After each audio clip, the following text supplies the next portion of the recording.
Good morning everyone, welcome to civil services study. ये है practice set number 114 और practice करेंगे इसमें हम जनरल साइंस के प्रश्नों पर। टेलीग्राम चैनल से जुड़ जाएगा। सिविल सर्विसेज स्टडी के डिस्क्रिप्शन बॉक्स में लिंक है और इस टेस्ट सीरीज़ का प्लेलिस्ट बना रखा है, वहाँ पर आप टेस्ट नंबर 1 से लेकर 114 तक पहुँच सकते हैं। उसका भी लिंक डिस्क्रिप्शन बॉक्स में दे रखा है। जितने भी स्टूडेंट UKPSC PCS वाले हैं वो भी साथ साथ प्रैक्टिस करते रहिएगा। 3 अप्रैल को एग्ज़ाम है प्रीलिम्स का। तो क्वेश्चन नंबर 1 है, जो आलू के चिप्स आते हैं मार्केट में, जो उनके पैकेट आते हैं, तो उनको प्रिजर्व करने के लिए क्या भरी होती है उसके अंदर? नाइट्रोजन, हाइड्रोजन, ऑक्सीजन या आयोडीन? नाइट्रोजन भरी होती है, ठीक है। नाइट्रोजन का वातावरण होता है उन पैकेटों के अंदर। तो जो नाइट्रोजन गैस होती है वो ऑक्सीजन की अपेक्षा कम क्रियाशील होती है और नाइट्रोजन ऑक्सीकरण की प्रक्रिया को रोकती है, जिससे जीवाणु और दूसरे कीटाणु नहीं पनपते या बढ़ नहीं पाते। इसलिए आलू के चिप्स प्लास्टिक के थैलों में नाइट्रोजन वातावरण में संकुलित किए जाते हैं। नंबर 2 पर आ जाइए। निम्नलिखित में से कौन सबसे मीठी चीनी है या शर्करा है? फ्रक्टोज, ठीक है, ऑप्शन नंबर ए। तो सबसे मीठी चीनी या शर्करा फ्रक्टोज है। फ्रक्टोज एक प्राकृतिक मोनोसैकेराइड है जो लगभग सभी फलों में, शहद में और कुछ सब्जियों में पाया जाता है। यह प्रकृति में पाई जाने वाली सबसे मीठी शर्करा है। नंबर 3 पर आ जाइए। कच्ची चीनी को रंगहीन करने हेतु जिस चारकोल का प्रयोग किया जाता है वह कौन सा है? एनिमल चारकोल, चीनी का चारकोल, लकड़ी का चारकोल या नारियल का चारकोल? कच्ची चीनी को रंगहीन करने के लिए एनिमल चारकोल का प्रयोग किया जाता है। तो एनिमल चारकोल यानी जंतु चारकोल का उपयोग कार्बनिक पदार्थों के व्यंजन में किया जाता है। कच्ची चीनी को रंगहीन करने में यह प्रयुक्त होता है। रंगहीन है, सॉरी, ठीक है, अगर रंगीन बोला तो।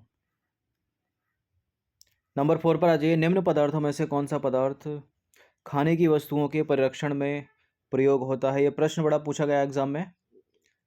इसका आंसर है सोडियम बेंजोएट, खाद्य पदार्थों को परिरक्षण करने के लिए।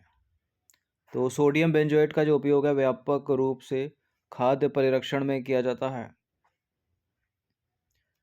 क्वेश्चन नंबर 5 है, लौंग के तेल का निम्नलिखित में से कौन सा एक प्रमुख घटक है?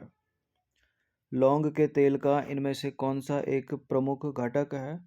Option number B, eugenol. देखिए, लौंग के तेल का प्रमुख घटक यूजेनॉल है। यह एक प्राकृतिक दर्द निवारक तथा एंटीसेप्टिक है और इसका जो उपयोग होता है सौंदर्य प्रसाधन, साबुन में और टूथपेस्ट आदि के निर्माण में किया जाता है। नंबर 6 पे आ जाइए। निम्नलिखित में से कौन सा पदार्थ साबुन बनाने में प्रयोग किया जाता है? साबुन बनाने में हम प्रयोग करते हैं वनस्पतिक तेलों का। तो साबुनीकरण की क्रिया में वनस्पति तेल या वसा, कास्टिक सोडा या कास्टिक पोटास के जलीय विलयन को गर्म करके रासायनिक प्रक्रिया के द्वारा साबुन का निर्माण किया जाता है। 9th 10th में पढ़ा होगा आपने तो। नंबर 7 पर आ जाइए। वह तत्व जो उर्वरक में नहीं पाया जाता निम्नलिखित में से कौन सा है? उर्वरक में नहीं पाया जाता कौन सा है वो तत्व? इनमें से हाइड्रोजन है, ठीक है। हाइड्रोजन उर्वरक में नहीं पाया जाता। नाइट्रोजन पाई जाती है, क्लोरीन पाई जाती है, फास्फोरस पाया जाता है। नंबर 8 पर आ जाइए। निम्नलिखित में से किसका उपयोग यूरिया उर्वरक के उत्पादन में किया जाता है? यूरिया उर्वरक के उत्पादन में इनमें से किया जाता है कार्बन डाइऑक्साइड। तो यूरिया जो है एक कार्बनिक यौगिक है और कार्बनिक रसायन के क्षेत्र में इसे कार्बामाइड भी कहा जाता है और बड़े पैमाने पर यूरिया का उत्पादन लिक्विड अमोनिया और कार्बन डाइऑक्साइड की प्रतिक्रिया से होता है।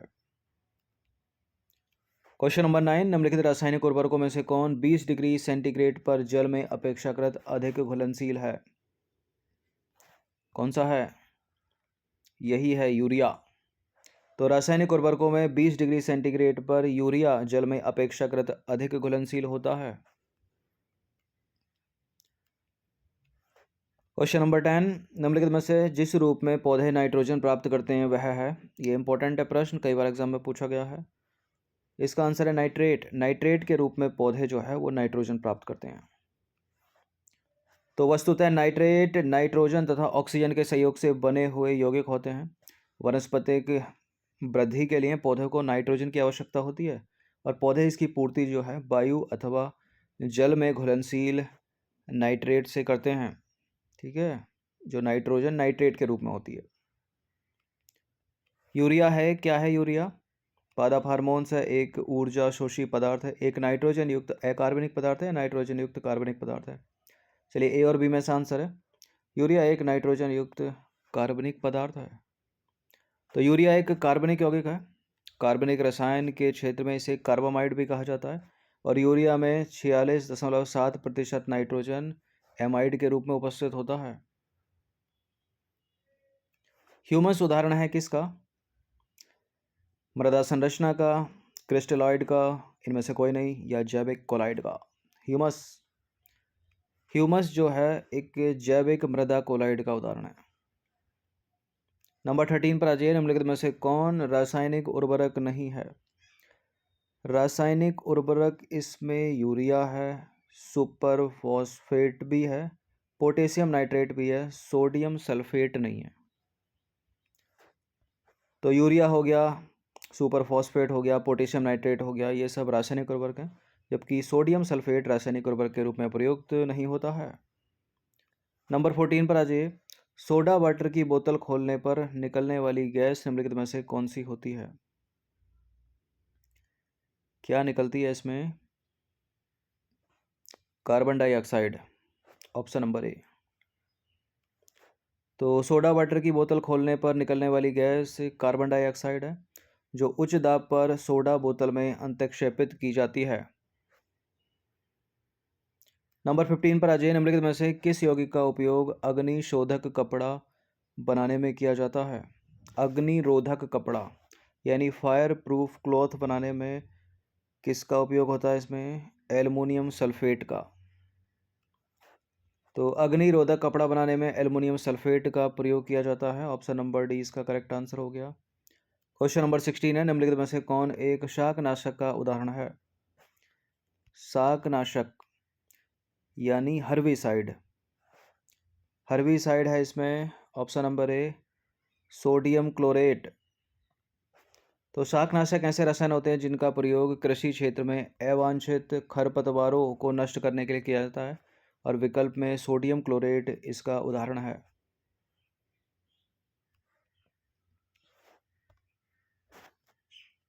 शाकाश वेडीसाइड हो गया। ठीक है, वेडीसाइड, वेड। नंबर 17 पर आ जाइए। निम्नलिखित में से किसे चूहा मारने के लिए प्रयोग किया जाता है? ये रिपीटेड है प्रश्न, बहुत बार एग्जाम में पूछा गया, एसएससी में पूछा है, बैंक में पूछा है, स्टेट पीसीएस में पूछा है। जिंक फॉस्फोइड है। ठीक है, जिंक का याद रखना, सल्फाइड गलत हो जाएगा, जिंक फॉस्फाइड। तो चूहे मारने के विष का जो निर्माण है वो पोटेशियम साइनाइड या जिंक फॉस्फाइड नामक रसायन से किया जाता है। यह अत्यंत ही जहरीला रसायन है। नंबर 18 पर आ जाइए। लाल स्याही निम्नलिखित में से किसके द्वारा बनाई जाती है? लाल स्याही बनाई जाती है इयोसिन से। तो इयोसिन एक टेट्रा ब्रोमो फ्लोरो फ्लोरिसीन है। ठीक है, टेट्रा ब्रोमो फ्लोरिसीन है। अधिकतर लाल स्याहियाँ इसके तनु विलयन से बनी होती हैं। नंबर 19 है। माचिस बनाने में निम्न मुख्य वस्तुओं में से जिसका प्रयोग होता है वो कौन सी है? माचिस बनाने में हम प्रयोग करते हैं फॉस्फोरस का। ठीक है, फॉस्फोरस। तो माचिस की तिली आसानी से आग पकड़ने वाली लकड़ी की बनी होती है। इसके एक सिरे पर फॉस्फोरस युक्त पदार्थ का लेपन जो है वो किया जाता है। नंबर 20 पर आ जाइए। निम्नलिखित में से किसे भविष्य की धातु कहा जाता है? भविष्य की धातु है इन दोनों में से एक, कौन सी है? टाइटेनियम। तो टाइटेनियम स्टील से कई गुना हल्की और कई गुना मजबूत मिश्र धातु है। यह काफ़ी गर्मी सहन कर सकती है और इसमें कभी जंग नहीं लगती, इसलिए टाइटेनियम को भविष्य की धातु कहा जाता है। ठीक है, तो ये जनरल साइंस के 20 प्रश्न थे। यूपी पीसीएस में